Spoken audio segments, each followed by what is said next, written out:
बेहोशी की हालत में नेहा बड़ी मुश्किल से बोल पाई, माँ जी, उस राक्षस का साया मेरे और मेरे बच्चे के ऊपर नहीं पड़ना चाहिए।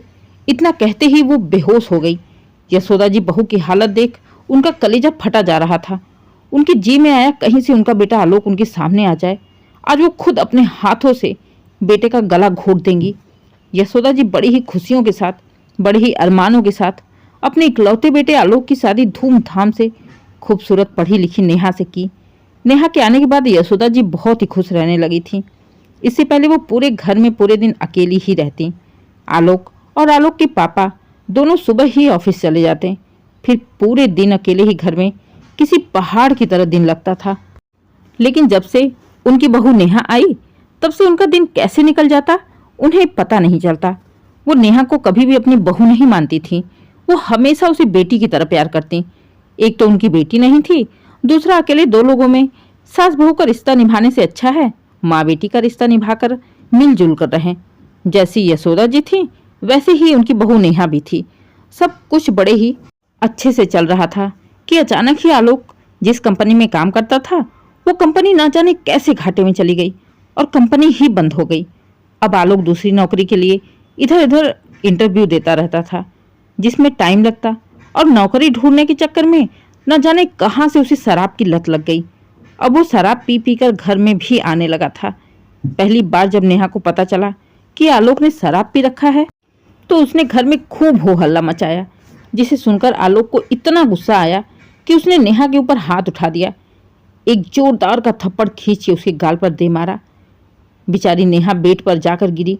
यशोदा जी ने नेहा को उठाया और आलोक को खूब खरी खोटी सुनाई, और उस दिन नेहा को वो आलोक के कमरे में भी नहीं जाने दी। आलोक पूरी रात अकेले रहा। अगले दिन जब उसे होश आया तो सबसे माफ़ी मांगने लगा। माँ, नेहा, प्लीज़ मुझे माफ़ कर दो। मुझे नहीं पता कि मुझे इतना कैसे चढ़ गई। मैंने तो बस थोड़ी सी ही शराब पी थी। लेकिन तुमने पी ही क्यों थी आलोक? आज तक मेरे खानदान में किसी ने शराब को हाथ तक नहीं लगाया। तूने शराब पी, ऊपर से तूने बहू के ऊपर हाथ उठाया। शर्म भी नहीं आई तुझे? कुल का दीपक होते हुए कुल का नाश करने पर तुला है। तुम्हारी आत्मा नहीं कांपी शराब को हाथ लगाते हुए? गुस्से में बोल पड़ी यशोदा जी। नेहा चुपचाप सास के पास खड़ी आलोक को गुस्से से देखी जा रही थी। उसने सपने में भी नहीं सोचा था कि उसका पति ऐसा शराबी निकल जाएगा। आलोक ने कान पकड़ते हुए कहा, माँ, मुझे माफ़ कर दो। मैं आज के बाद कभी भी शराब नहीं पीऊँगा। मैं कोशिश करता हूँ कि नहीं पीऊँ, लेकिन पता नहीं क्यों थोड़ी सी भी टेंशन मुझे बर्दाश्त नहीं होती है, और नौकरी के चक्कर में सच कहता हूँ इतना परेशान हो जाता हूँ कि थोड़ा बहुत कभी कभी पी लेता हूँ। पहले तो आलोक कभी कभी थोड़ा पी के आता था, लेकिन अब उसकी ऐसी आदत हो गई कि नौकरी मिलने के बाद भी हफ्ते में 2 दिन 3 दिन शराब पी ही लेता था। और जिस दिन शराब पी कर आता उस दिन छोटी छोटी बात पर नेहा से लड़ पड़ता। नेहा जब भी उसे शराब पीने के लिए मना करती उसे तुरंत लड़ पड़ता। कोई ना कोई कमियां निकालते हुए उसे मारता था, पीटता था। नेहा ने बहुत बार आलोक की हरकतों से तंग आकर उसे छोड़ना भी चाहा। बहुत बार वो घर छोड़कर जाने की कोशिश भी की, लेकिन हर बार यशोदा जी रोध होकर हर बार उससे यही कहती, बेटा, अगर तुम मुझे इस तरह अकेली छोड़ के चली जाओगी तो मैं तो घुट घुट के मर जाऊंगी। मेरी खातिर, अपनी माँ की खातिर मैं तो हूं ना तेरे साथ। क्या पता हमारे बोलने से, चिल्लाने से आलोक शराब पीना बंद कर दे। हर बार यशोदा जी का रोना एक उम्मीद लेके आता कि शायद हो सकता है आलोक अपने माँ बाप की बात को समझे, शराब पीना छोड़ दे और उसकी शादी बच जाए। बस अपनी शादी बचाने के चक्कर में हर बार नेहा अपने पैर पीछे खींच लेती। इस बीच नेहा प्रेग्नेंट भी हो गई। यशोदा जी ने नेहा का खूब ख्याल रखा। वो आलोक को भी समझाती, बेटा, अब तो छोड़ दे शराब। देख, तेरा बच्चा आने वाला है, उसके ऊपर क्या ही असर पड़ेगा। कुछ अपने बच्चे के बारे में सोच, परिवार के बारे में सोच, नेहा के बारे में सोच। उसे कहीं घुमाने फिराने ले जा। ये कहाँ तुमने ये लत पकड़ ली है? अरे माँ, कौन सा रोज रोज पीता हूँ, एक दिन कभी कभी तो चल जाता है ना। अब इतनी छूट तो मिलनी चाहिए।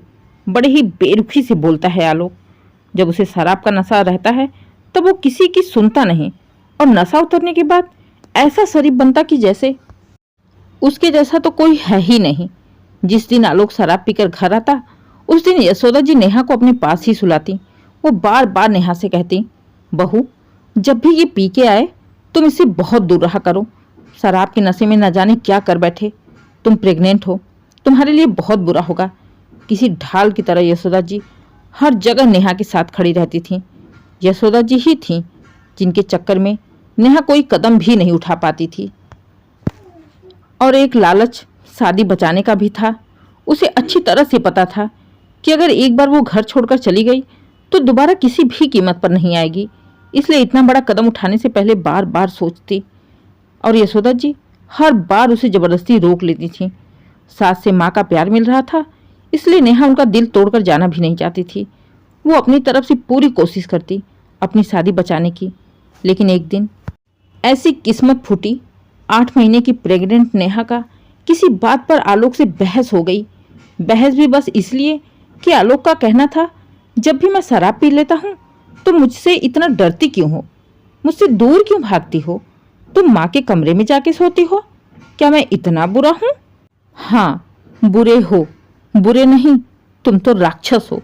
जब भी तुम पी कर आते हो तुम्हें बिल्कुल भी होश नहीं रहता कि तुम मेरे साथ कैसा बर्ताव करते हो, कितनी बुरी तरह से मुझे मारते हो। हर बार मैं चुप रहती हूँ बस माँ जी की वजह से, और मैं अपने मायके वालों को भी कुछ नहीं बताती। सोचती हूँ मेरे माँ बाप को तकलीफ होगी, लेकिन अब और नहीं, मैं तुम्हारे साथ एक पल भी नहीं रह सकती। बस इतना सुनकर एक शराबी का अहंकार जाग गया, और गुस्से में वो शराबी पीकर क्या बोल सकता है इसका अंदाजा लगाया जा सकता है। बात बढ़ते बढ़ते इतनी बढ़ गई कि आलोक ने गुस्से में नेहा के बाल पकड़ के खींचते हुए कमरे में ले गया और उसकी कमर पर एक जोर का लात मारा। दर्द से तड़प उठी नेहा। नेहा की चीख सुनकर यशोदा जी दौड़ते हुए चीखते हुए आईं। मार मार कर उन्होंने आलोक को भगाया। यशोदा जी के रोने की आवाज़ सुनकर पड़ोसी भी आ गए। नेहा को तुरंत सब लोग अस्पताल ले गए। नेहा दर्द से चिल्लाए जा रही थी। अस्पताल जाते जाते उसने यशोदा जी से कहा, माँ जी, अब वो राक्षस का साया मेरे और मेरे बच्चे के ऊपर नहीं पड़ना चाहिए। अगर मेरे बच्चे को कुछ हो गया तो मैं भूल जाऊंगी कि वो कभी मेरा पति था। कहते हुए नेहा बेहोश हो गई। बहू का दर्द देखकर यशोदा जी का कलेजा फट कर रह गया था। उनके मन में आया वो आलोक का गला घोंटकर मार डाले। ऐसी औलाद से तो बे औलाद होना ही सही है। इतना राक्षस मेरा बेटा कैसे हो सकता है? नेहा को डॉक्टर ऑपरेशन थिएटर में लेके जा चुके थे। लात इतना तेज पड़ा था, सीधे जाके बच्चे के ऊपर असर पड़ा था, जिसके चलते 8 महीने में ही नेहा का प्री मैच्योर डिलीवरी हो गई। और बच्चा इतना सीरियस था कि उसे NICU में डाल दिया गया। हालत तो नेहा की भी खराब थी। नेहा को भी ऑक्सीजन लगा हुआ था। उसकी धड़कनें बढ़ती जा रही थी। हालत ऐसी थी, ना माँ के बारे में कुछ कह सकते थे, ना ही बच्चे के बारे में। ऑपरेशन थिएटर के बाहर बैठे बैठे यशोदा जी अपने आप को लगातार कोसे जा रही थी कि क्यों मैंने उस बच्ची को रोका, क्यों नहीं। जब वो पहली बार घर छोड़ के जा रही थी तो मैंने क्यों नहीं जाने दिया। अगर मैंने पहली बार में ही उसे नहीं रोका होता तो आज वो मेरी वजह से ऐसे मौत के मुंह में नहीं जाती। मेरी करने की सज़ा नेहा और उसके बच्चे को मिल रही है, मेरे ही बहू और पोते को मिल रही है। अगर इन दोनों में से किसी को कुछ भी हो गया तो मैं समाज में क्या मुंह दिखाऊंगी? नहीं नहीं, अगर इन दोनों में से किसी को भी कुछ हो गया मैं खुद ही मर जाऊंगी। मुझे ऐसी जिंदगी नहीं जीनी है। यशोदा जी का रो रो कर हालत खुद ही खराब हुई जा रही थी। सर दर्द से फटा जा रहा था। जैसे ही यशोदा जी ने आलोक के पापा को सब कुछ बताया, वो भागते हुए अस्पताल आए। यशोदा जी अपने पति से लिपट कर रोते हुए कहा, हमने किस जन्म का पाप किया था जो ऐसा नालायक बेटा हमें मिला। 2 जिंदगियां उसने मौत के मुंह में ढकेल दी है। मैं सच कहती हूँ, अगर इन दोनों में से किसी को भी कुछ हो गया तो फिर आप मुझे भी भूल जाना। मैं उस पापी का मुंह नहीं देखना चाहती। कहते हुए फूट फूट कर रो पड़ी यशोदा जी। आंसू तो आलोक के पापा की आंखों में भी थे, फिर भी वो खुद को मजबूत करते हुए कहते हैं, यशोदा, कुछ भी नहीं होगा हमारी बेटी को। तुम्हारी बहू नहीं, तुम्हारी बेटी है ना, तो भगवान से प्रार्थना करो, कुछ भी नहीं होगा। एक माँ की प्रार्थना वो जरूर सुनेगा। जैसे ही यशोदा जी को होश आया उनके दिमाग में जितने भी भगवान थे, उनके मंदिर, जो भी आया सबकी मन्नतें मांग डाली। बस सही सलामत बेटी और पोते को उनकी आंखों से आगे कर दे। सबसे कहने लगी, हे भगवान, मेरे कर्मों की सजा मुझे दे, नेहा या उसके मासूम बच्चे को ना दे। मेरी वजह से वो इस दलदल में फंसी है। अच्छी भली जा रही थी, मेरी मति मारी गई थी जो मैंने उसे रोक लिया। रोते रोते जैसे तैसे रात कटी। अगली सुबह नेहा कुछ नॉर्मल हो गई थी। डॉक्टर ने नेहा के लिए अच्छी खबर बताई, लेकिन बच्चा थोड़ा सीरियस था। ये बात यशोदा जी ने नेहा को नहीं बताई। सुबह लगभग 8 बजे के आसपास जब आलोक की नींद खुली, सब कुछ जानकर वो पागलों जैसा भागता हुआ बदहवास की हालत में अस्पताल पहुंचा। माँ को देखते ही वो रो पड़ा। माँ, माँ, ये क्या हो गया नेहा को? माँ, मेरा बच्चा, माँ, मुझे देखना है। जैसे ही वो नेहा के कमरे की ओर जाने लगा, यशोदा जी बीच में आगे खड़ी हो गई। खबरदार, अगर तुमने एक कदम भी आगे बढ़ाया तो तुम्हारी भलाई इसी में है कि तुम यहां से तुरंत चले जाओ, वरना मैं पुलिस बुला लूंगी। और साफ साफ कह देती हूं कि मेरे बहू और पोते को तुमसे जान का खतरा है। तुम उन्हें मारने के लिए आए हो। माँ, ये कैसी बातें कर रही हो? वो मेरी बीबी है, मेरा बच्चा है। यशोदा जी ने खींच के एक थप्पड़ लगाया आलोक के गाल पर। कैसी बीबी, कैसा बच्चा? आज दोनों माँ बेटे मौत के मुंह में पहुंच गए, वो भी तुम्हारी वजह से। नेहा ने अस्पताल में आने से पहले ही मुझे बोल दिया था कि तुम जैसे राक्षस का साया भी उस माँ बेटे पर नहीं पड़ना चाहिए। अगर मेरी बेटी ने बोला है तो मैं मर जाऊंगी, लेकिन तेरा साया उन दोनों पर पड़ने नहीं दूंगी। देखती हूँ तो कैसे अंदर जाता है। लेकिन आलोक जिद करने लगा। यशोदा जी को जब लगा आलोक नहीं मानेगा तो वो चीखने चिल्लाने लगी। पूरा स्टाफ, डॉक्टर, नर्स और भी लोग इकट्ठा हो गए। यशोदा जी सबके सामने चिल्लाते हुए कहने लगी, ये मेरी बहू को मारने आया है, मेरे पोते को मारने आया है, ये राक्षस है। इसी की वजह से मेरे बच्चे की हालत हुई है। कोई तो पुलिस को बुलवाओ, कोई तो इसे पकड़वाओ, ये भागने ना पाए। आज यशोदा जी का एक अलग ही रूप देखने को मिल रहा था। तुरंत पुलिस भी आ गई और यशोदा जी ने आलोक को पुलिस के हवाले कर दिया, ये कहते हुए कि जब तक नेहा स्वस्थ नहीं हो जाती, वो अपना बयान अपने हिसाब से नहीं दे देती, तब तक इसे जेल में ही रहना पड़ेगा, नहीं तो ये मेरे बहू और पोते को मार डालेगा। करीब 1 महीने बाद बच्चे की हालत में कुछ सुधार आया। अब उसे अस्पताल से भी छुट्टी मिलने वाली थी। 1 महीना लगातार यशोदा जी ने अस्पताल में नेहा के साथ ही बिता दिया। जिस दिन अस्पताल से छुट्टी मिली, यशोदा जी नेहा को घर लेकर आने लगी, लेकिन नेहा ने कहा, माँ जी, अब मैं उस घर में दोबारा नहीं जाऊंगी।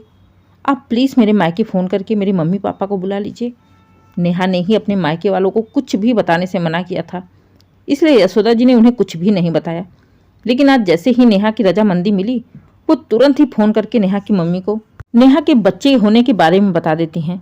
लेकिन वो फ़ोन पर बस इतना ही कहती हैं कि नेहा बीमार है, इसलिए आप लोगों से मिलना चाहती है। यशोदा जी नेहा को दोबारा घर ले जाने के लिए कहती हैं, लेकिन नेहा कहती है, माँ जी, अब मैं दोबारा उस घर में नहीं जाऊंगी। मैं सच में उस इंसान का मुंह नहीं देखना चाहती। अब आप मुझे मत रोकिए। आपका प्यार और अपनी शादी बचाने की उम्मीद से मैं आज मौत से लड़के आई हूँ। मेरा बच्चा मौत से लड़के आया है। अब तो बर्दाश्त करना ही नहीं है। मेरी बच्ची, तुझे बर्दाश्त करने की ज़रूरत ही नहीं है।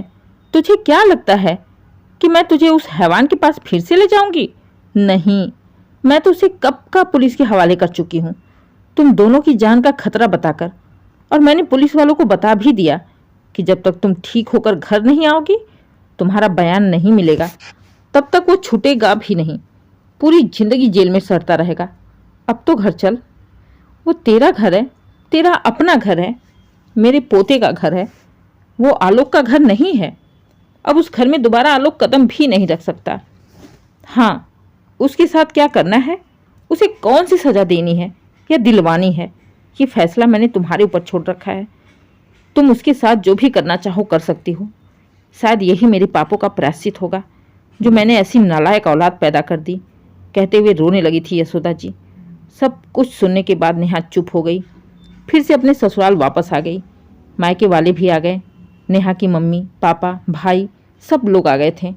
घर पर यशोदा जी ने नेहा के मायके वालों को सारी बातें बताई। सब कुछ जानकर नेहा के मम्मी, पापा, भाई सब के सब भड़क गए। यशोदा जी को उल्टा सीधा कहने लगे। ऐसा लगा आलोक उनके सामने आ जाए तो वो आलोक को जिंदा ही दफन कर डालेंगे।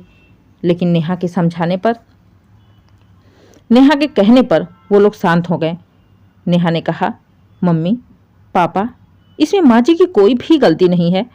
माँ जी ने तो मुझे आप लोगों के जैसा ही प्यार किया। आज अगर माँ जी नहीं होती तो शायद मैं भी आप लोगों के सामने नहीं होती, ना ही मेरा बच्चा होता। और जब आप आलोक इस घर में है ही नहीं तो फिर अब मुझे यहाँ पर कोई खतरा भी नहीं है। मैं अपने सास ससुर के साथ यहाँ पर आराम से रह सकती हूँ। आप लोग मेरी चिंता मत करिए। मुझे जब ज़रूरत लगेगी मैं आप लोगों को बुला लूँगी। बहुत समझाने के बाद जाकर नेहा के मम्मी पापा मानते हैं और बड़ी मुश्किल से वापस जाते हैं। इधर कुछ दिनों के बाद पुलिस नेहा का बयान लेने आती है।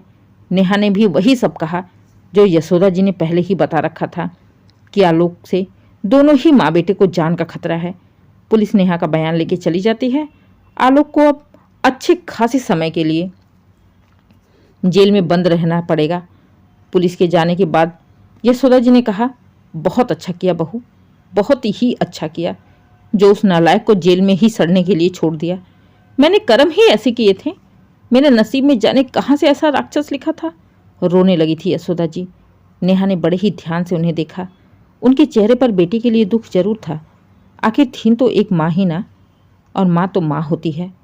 यशोदा जी के ऊपर एक मिनट के लिए नेहा को तरस आ गया।